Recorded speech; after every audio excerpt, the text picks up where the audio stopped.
यह कहानी है एक ऐसे इंसान की जो केव एक्सप्लोर करते हुए एक छोटी सी गलती की वजह से जमीन के नीचे 55 फीट के एक केव में फंस जाता है और एक छोटी सी खता से अपनी जान खो देता है। सबने कभी न कभी केव्स की कहानियां सुनी होंगी, लेकिन यह एक ऐसी कहानी है। उसके साथ आगे क्या क्या हुआ यह जानकर आपकी रूह कांप उठेगी। तो जाकर पॉपकॉर्न ले लीजिए और इस वीडियो का मजा लीजिए। यह बात है 1925 की।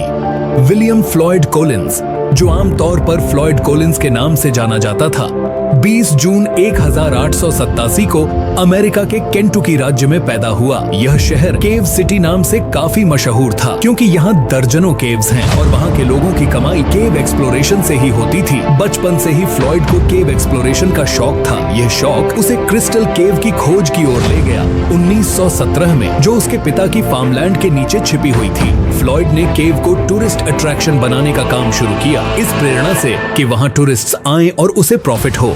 फ्लॉयड ने टूरिस्ट्स को आकर्षित करने के लिए बहुत एडवर्टाइजमेंट भी चलाई, लेकिन कोई भी उसके केव में जाना पसंद नहीं करता था क्योंकि उसका केव काफी दूर भी था सड़क से और उसमें कोई खास बात नहीं थी। फिर फ्लॉयड ने सोचा कि किसी और के केव को एक्सप्लोर करें, तो फ्लॉयड एक केव के मालिक से जाकर मिलता है और उससे डील करता है कि मैं आपके केव का ख्याल रखूंगा और जब भी टूरिस्ट आएंगे मैं उन्हें आपका केव अच्छे से दिखाऊंगा। तो वह केव ओनर के साथ डील कर लेता है। यह केव हाईवे से काफी पास में थी, सिर्फ 100 यार्ड्स की दूरी पर, जिससे टूरिस्ट्स का ध्यान केव पर आ जाता। लेकिन इस केव में भी कुछ ऐसा खास नहीं था जो टूरिस्ट्स को आकर्षित कर सके। फिर फ्लॉयड को पता चलता है कि इस केव के अंदर एक अनोखा क्रिस्टल चेंबर है जो टूरिस्ट्स को केव में आने के लिए आकर्षित कर सकता है। लेकिन यह क्रिस्टल चेंबर काफी अंदर था और वहां तक पहुंचना संभव नहीं था क्योंकि वहां तक जाने के लिए कोई रास्ता बना नहीं था। 30 जनवरी 1925 को केव को एक्सप्लोर करने के लिए फ्लॉयड कॉलिंस उसमें घुस जाता है। इस केव का रास्ता बहुत ही तंग गलियों जैसा था, इतना छोटा कि कोई भी इंसान सिर्फ क्रॉल करके ही इसमें घुस सकता था। केव में बहुत अंधेरा था, तो फ्लॉयड अपने साथ एक लालटीन लेकर आगे बढ़ रहा था। उस दिन कॉलिंस ने कई रुकावटें सामना की। इस केव में आगे बढ़ते बढ़ते फ्लॉयड एक ऐसे पॉइंट पर पहुंचा जिसे पार करना हर किसी के बस की बात नहीं थी क्योंकि आगे रास्ता इतना तंग हो चुका था जिसमें घुसना आसान नहीं था। इस केव में जो लोग आते वे इस पॉइंट पर आकर वापस लौट जाते। इस वजह से इस पॉइंट का नाम टर्न अराउंड दिया गया था। केव में आगे जाने के लिए किसी को भी इस 9 इंच के स्क्वीज होल को पार करना होता था। फ्लॉयड इस केव के आखिरी पॉइंट तक जाना चाहता था, तो फ्लॉयड कुछ इस तरह से होल में रेंगते हुए आगे बढ़ने की कोशिश करता है, मगर केव का रास्ता काफी छोटा होता जाता है। आखिरकार कॉलिंस को वो चीज मिल ही जाती है जिसके लिए वह इस केव में घुसा था, एक अजीबोगरीब रूम। कॉलिंस उस रूम को देखकर काफी खुश था, लेकिन उसे क्या पता था कि यह उसकी आखिरी खुशी होगी। मगर कहानी यहाँ खत्म नहीं होती। कॉलिंस को वापस उसी रास्ते से बाहर निकलना था, तो कॉलिंस जल्दी में बाहर निकलने की कोशिश करता है और अपनी लालटीन को आगे धक्का देता है। अचानक उसकी हाथ से लैंटर्न गिर जाता है और केव में पूरी तरह अंधेरा छा जाता है। लाइट की अचानक कमी के बावजूद कॉलिंस शांत रहा क्योंकि उसने पहले भी अंधेरे में फंसने का अनुभव रखा था। फ्लॉयड अब भी जमीन से 55 फीट नीचे एक पतले रास्ते में फंसा हुआ था। फ्लॉयड धीरे धीरे अपने पैरों की मदद से अपने शरीर को आगे धकेल रहा होता है कि तभी उसके पैरों पर एक पत्थर गिर जाता है। फ्लॉयड उस पत्थर से अपने पैरों को बाहर निकालने की काफी कोशिश करता है, लेकिन वह पत्थर उस छोटे होल में इस तरह से फिट हो जाता है कि फ्लॉयड के पत्थर को हटाने के सारे प्रयास असफल हो जाते हैं। फ्लॉयड अब मदद के लिए चिल्लाता है, लेकिन जमीन के इतने नीचे से कोई भी फ्लॉयड की आवाज नहीं सुनता।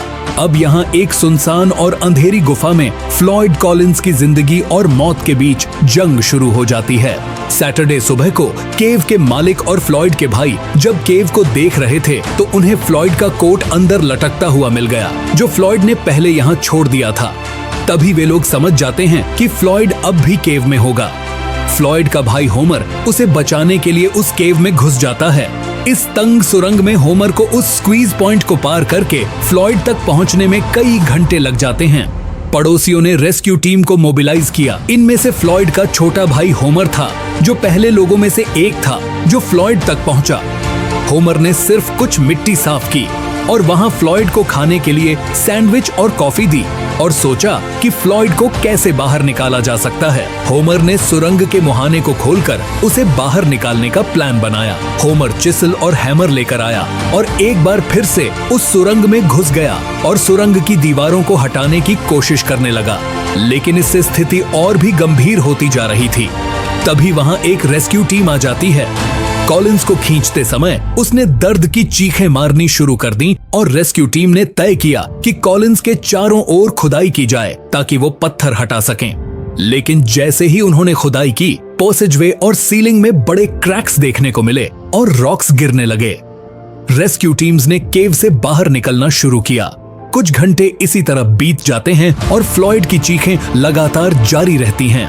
तब रॉबर्ट बर्टन, एक अनुभवी केवर, सुझाव देता है कि फ्लॉयड की बॉडी को रस्सी से बांधकर खींचना चाहिए। फिर रिपोर्टर, होमर और रॉबर्ट बर्टन उसकी बॉडी को रस्सी से बांधते हैं और तीनों रस्सी को खींचने लगते हैं। तभी फ्लॉयड जोर से चिल्लाता है, स्टॉप स्टॉप! अगर वे तीनों रस्सी से फ्लॉयड को खींचना नहीं छोड़ते तो फ्लॉयड की बॉडी 2 टुकड़ों में टूट सकती थी, क्योंकि फ्लॉयड इस तरीके से अटका हुआ था और रस्सी उसे खींच रही थी। इस तरह से उसकी बॉडी की फीलिंग टच हो रही थी और वह वहां से निकल नहीं पा रहा था। उल्टा इस तकनीक से उसकी जान जा सकती थी। अब तक पूरे 114 घंटे बीत चुके थे और आखिरकार वह केव पूरी तरह से ढह जाता है। अब एक आखिरी रास्ता ऊपर से खुदकर फ्लॉयड के पास एक नया होल बनाने का था, लेकिन यहाँ भी एक डर था कि होल बनाते बनाते फ्लॉयड को कहीं चोट न लग जाए। लेकिन इसके अलावा उनके पास कोई विकल्प नहीं था, तो वे सब केव के ऊपर होल करने में लग जाते हैं और फ्लॉयड को इस बात का अंदाजा नहीं था कि उसके 55 फीट ऊपर किस स्तर का ऑपरेशन हो रहा है। शहर से कई प्रोफेशनल ग्रुप्स इस रेस्क्यू मिशन पर काम कर रहे थे। यह एक प्रोफेशनल रेस्क्यू मिशन बन चुका था। 75 लोग इस रेस्क्यू में शामिल थे और वे हर घंटे 2 फीट जमीन खोद सकते थे, यानी 55 फीट खोदने में उन्हें लगभग 30 घंटे लगने वाले थे। फिर सवाल यह था कि क्या फ्लॉयड इतने समय तक जिंदा रह पाएगा। फिर भी टीम के सदस्य फुल स्पीड में काम कर रहे थे, लेकिन उनकी स्पीड धीरे धीरे कम हो रही थी।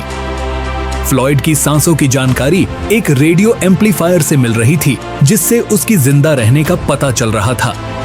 लेकिन 30 घंटे की बजाय अब तक 144 घंटे बीत चुके थे और टीम ने सिर्फ 44 फीट ही जमीन खोदी थी। तभी बारिश होने लगती है, जिससे होल के कोलैप्स होने के चांसेस बढ़ जाते हैं। फ्लॉयड को फंसे हुए अब 15 दिन हो चुके थे और अब रेडियो एम्पलीफायर भी बंद हो गया था, जिससे फ्लॉयड की स्थिति का पता नहीं चल रहा था। आखिरकार 18वें दिन तक 55 फीट का होल बना लिया गया। 18वें दिन एक ब्रेक थ्रू हुआ और फ्लॉयड की लाइफलेस बॉडी खोजी गई। रिपोर्टर का कहना था कि वह 3 दिन पहले ही मर चुका था। अगर यह मिशन 3 दिन पहले पूरा हो जाता तो फ्लॉयड को बचाया जा सकता था। कुछ महीनों बाद फ्लॉयड के भाई होमर ने प्रोफेट्स का उपयोग करके अपने भाई की बॉडी को रिट्रीव किया। फ्लॉयड को अंततः मैमथ केव बैप्टिस्ट चर्च सेंट्री में 24 मार्च 1989 को दफना दिया गया।